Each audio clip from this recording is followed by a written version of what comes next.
So a couple months ago, I found a deal on a pretty huge bandsaw.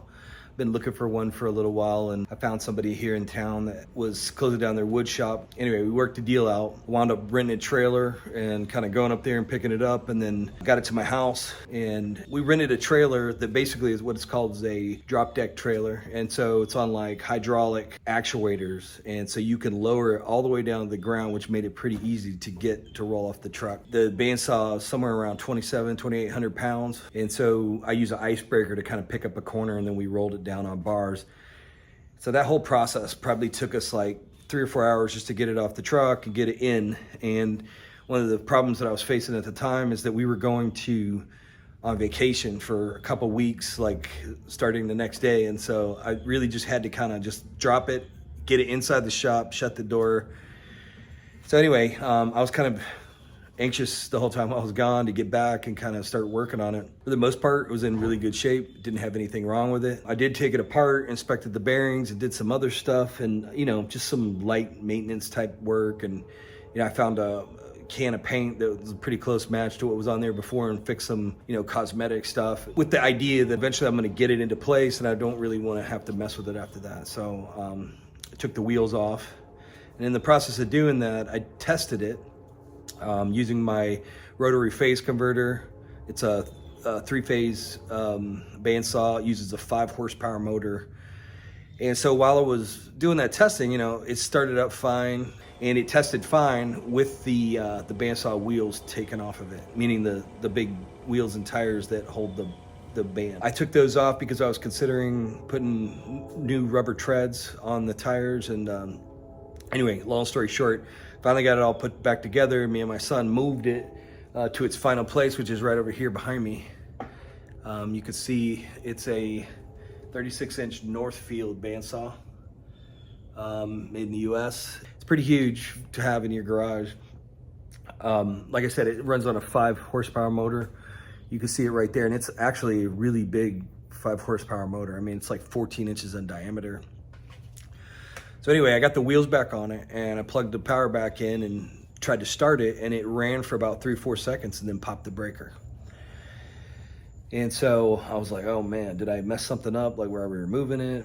And anyway, I got to troubleshooting. I went and upgraded some wire gauges and did some other things to see if I can get it to work smoothly. And one of the things that I was able to figure out is that if I started it and kind of got momentum going in it, then it would pop the breaker. And if I reset the breaker real quick and started again, it used that existing inertia to kind of speed up a little bit more. And if I went through 3 cycles of that, I could eventually get it up to full speed, and it wouldn't pop the breaker, and it would stay running. So one of the things about these motors is that when you plug like an induction motor in, it has 2 speeds. It's like stop and full power. And so what it's trying to do is take that wheel and get it rolling up to 900 RPMs in like a second. And so the impulse required to do that drives a big amperage spike on any machine. Like when you first start it, that's where you kind of get a spike, and then it'll get up to its rated speed, and it'll kind of stay there. And then once you load it, the amperage might raise a little bit, but that initial amperage spike could be like double the running load of the motor in terms of current. And so what I figured out was when I tested it the first time, I had the wheel off of it, all right? And so there's not that much, inertia without a wheel on there. And once you put the wheel on, there's a lot of resistance, and it's trying to get that big wheel up to speed.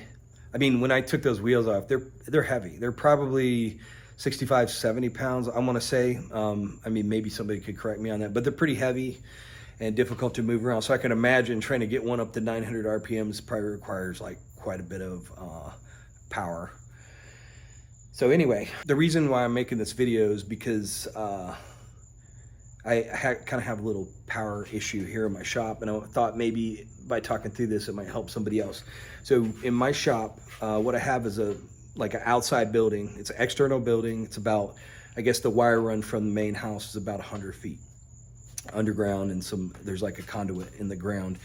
And so this shop's running off 30 amp circuit, which is kind of low for all the stuff I got going on in here, but it was never really intended to do all this. I have future plans to put in like 150 amp circuit from the main terminal to my sub-terminal, which I'll show you here in a second, because I want to be able to use a welder, have the compressor running and everything, and lights and everything else, dust collector, and not worry about, you know, like either burning something up or popping the breaker. And I've never had the breaker inside of here turn off completely. I've rarely popped breakers before, but I guess the problem really starts where, you know, I'm at such a long run from my house. It's, like I said, about 100 feet. And so there's a voltage drop in between the main terminal and the sub-terminal just as a result of the distance. And so that in combination with the motor like starting and that initial current spike, what I'm running, let me just show you my box real quick. Okay, this is my setup, and I know this looks kind of crazy, but all right. So I have a wire that comes out of my garage right there, and then it goes underground in a conduit and pops up on the other side of this wall, and it goes up this wall into this sub-terminal. And the sub-terminal have a conduit that comes out and it feeds this little electric disconnect switch, and then it goes through this American Rotary phase converter, and then I have a second sub-terminal, and so all this is three-phase power right here, okay?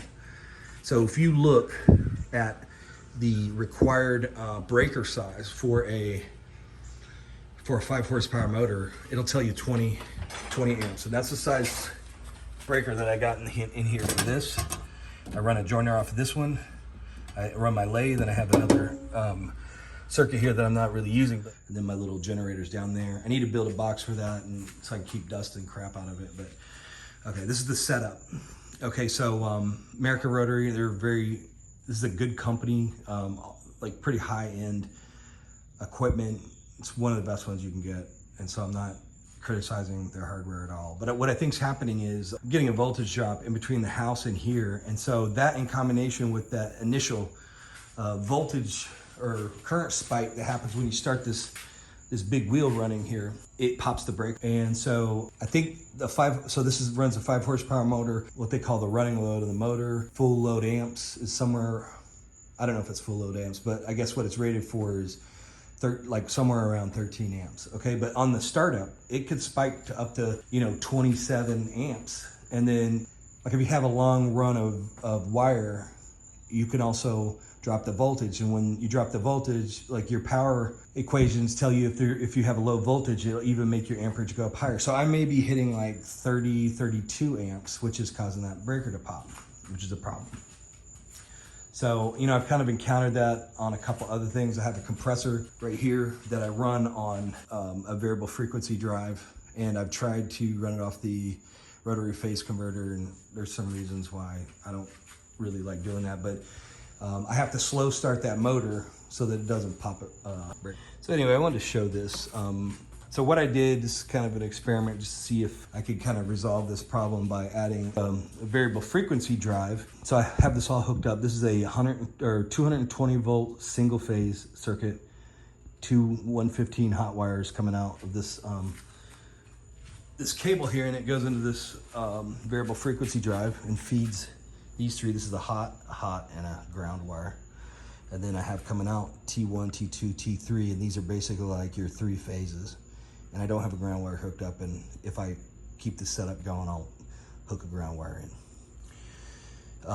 But what this allows me to do is it allows me to slow down the start speed of the motor, because it can kind of vary the frequency over a long period of time, which would be like that 1 second impulse where it tries to go from 0 to 900 RPMs, and I can slow that down so that it like phases it in slowly over 10 seconds. And basically what this keeps the amperage from spiking, because it kind of just slow starts the motor and allows it to have like a steady, you know, incline in speed rather than like a rapid acceleration. So I have this on this mode here. It's amperage mode, so it basically monitors the instantaneous amperage of the motor output. So I'm going to start that and just show you. Okay, it starts now. It's going up to about 13, 15 amps. Then it stabilizes around there, and it's gradually climbing. And you can see it doesn't go over 13. And then it kind of gets up to full speed and stabilizes at 9.5 amps, which is, you know, right around. Obviously under load, these amps will go up maybe to 15 amps or whatever, but it's far below the breaker, the 20 amp breaker. Okay, here I'm on this side of the bandsaw. You can see it's turned up full speed, running very quietly. Yeah, so I mean, it's working perfectly fine for this application. Another thing you could do with these is you could use an electronic brake. So this saw comes with an electric brake, and it's like all analog electronics, but basically what happens is the brake's on, and then when you flip the switch on the saw, it electrifies this electromagnet, and it pulls the brake apart and allows the top wheel to spin. And so when you shut the power down, that brake re-engages and it stops the whole setup from spinning. But with this, and I don't have it set up yet, but so it's gonna just freewheel now. But you can see my amperage is going down. The motor's actually probably generating a current now because it's still spinning. But what I was gonna say is you can, there's like resistors inside of this thing. You can set it up so that it stops your motor using electric power. Like sort of similar to electric brake, where it basically puts a load on the motor and stops it. You could, a mechanical analog would be like a jake brake on a semi, or using your gears to kind of like downshift to like slow your vehicle down. So that's another thing you could do with these is kind of important, because one of the things I was struggling with is if I do go to a variable frequency drive, I kind of like the idea of having some means of stopping the machine from freewheeling, because obviously it could be dangerous if this thing's like spinning up for 10 minutes after I turn it off, and then you may not realize that the blade's still moving and make contact with it and get hurt. One last comment on this: if you do run a saw like this with an electrical brake on a variable frequency drive, there's not a real way to power that because of the way it works. So you're gonna need to mechanically disconnect it so it doesn't put a load on that wheel, and it'll burn this thing up, and it could cause other problems like additional wear. Disconnect this. Or I'm sure there's another electrical means where you could use this, use like a signal wire to get a secondary power source from somewhere else to turn this on and off when your machine turns on. But honestly, what I would do at that point is get some brake resistors and just use your variable frequency drive as an electric brake. So that'd probably be a cheaper, less complicated way of doing it. Obviously, when I started with the rotary phase converter, spiking probably much, like 3 times higher than that and popping my breaker. So I guess what I'm getting at is the benefit of having a variable frequency drive. It allows you to soft start large motors or motors under high load in a way that will allow you to start those at lower current spike and help to keep the load off of your load center so that you're not popping breakers. There's one thing that is probably noteworthy. I read it was like a white paper, like a scholarly article by an electrician that he basically wrote about the benefits of variable frequency drives, and in some cases they can cause premature degradation over long periods of time of the motor. So that's one thing to take into consideration. I mean, I know there's like thousands of people out there using variable frequency drives, and I have a bunch of them hooked up here in my garage. And I have machines that were very expensive that came engineered with a variable frequency drive installed. So it's not like people aren't using them, and it's not like it creates a problem that's so chronic and so frequent that you should avoid using variable frequency drives in their entirety. But it's another factor for you to consider, right? If you have an expensive baby doll machine or something very old that has a motor that's a form factor that is difficult to replace, or if the motor did go out, it would require expensive rewinding. You might want to consider doing something else. It's another thing to put in the equation.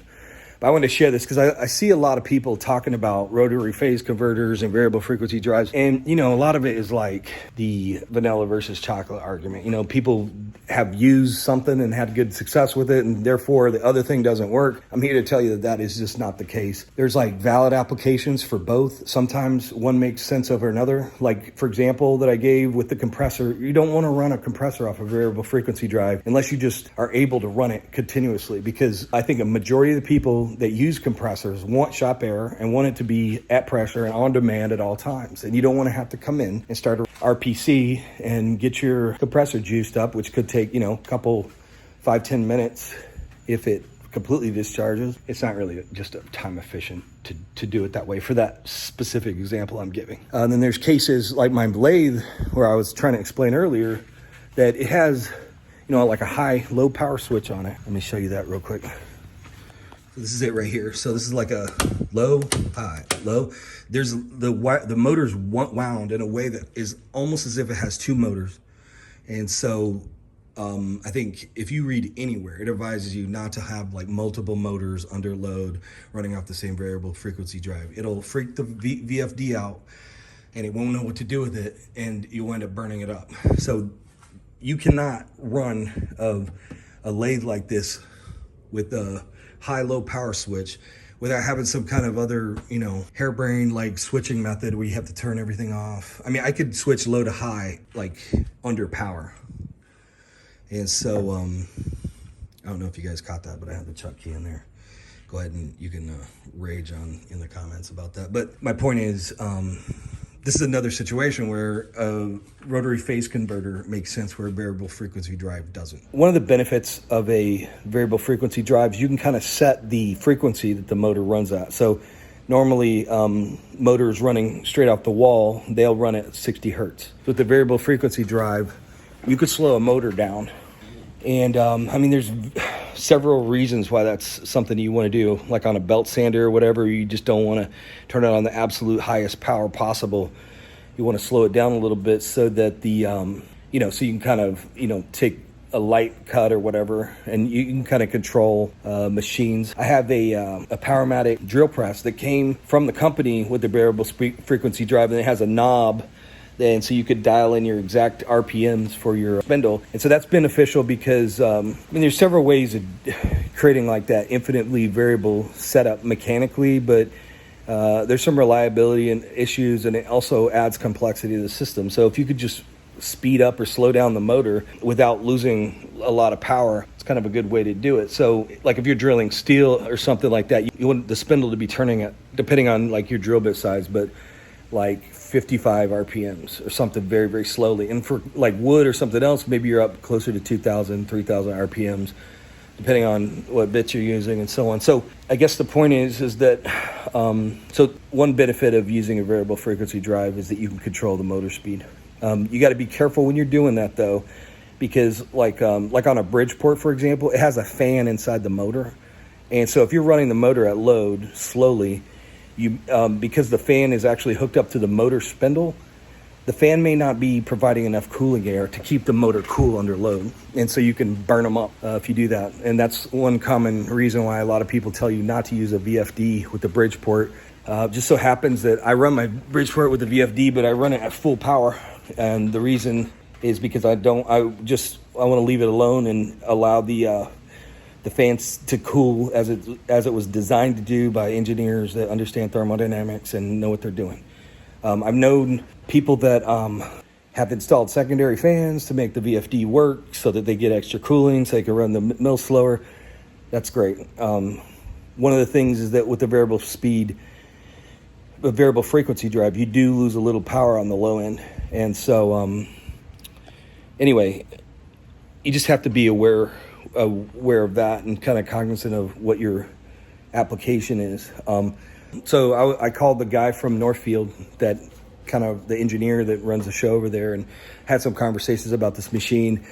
And he was like, well, what are you going to use the machine for? And I said, well, I kind of want to use it for, I want to be able to just do regular bandsaw stuff, sort of irregular cuts and maybe some joinery. And then on occasion, I want to be able to do some resawing. And he was like, well, that motor's set up for 900 RPMs. It's not ideal for resawing. It'll run way too fast. He was like, you need to be way closer down to 600 RPMs. I was kind of bummed, I didn't want to hear that. And then in the back of my mind, I'm thinking, well, I could probably still get away with it.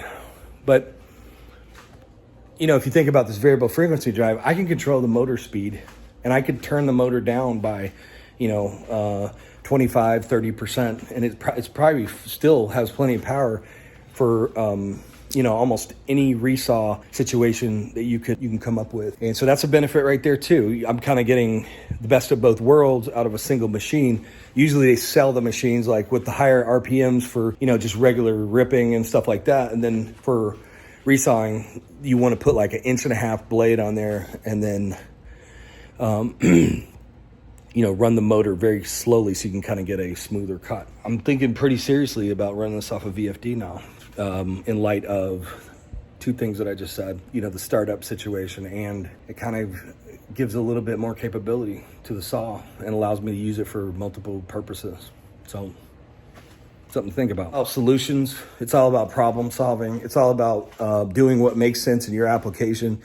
And also another thing to take into consideration is your setup, right? This example I'm giving about my shop, I have power limitations and I have to manage that. And part of it may require me to use a variable frequency drive. And in other cases, that's not gonna work. And so we're gonna use a RPC. So anyway, that's all I've got on this topic. I hope it helps somebody.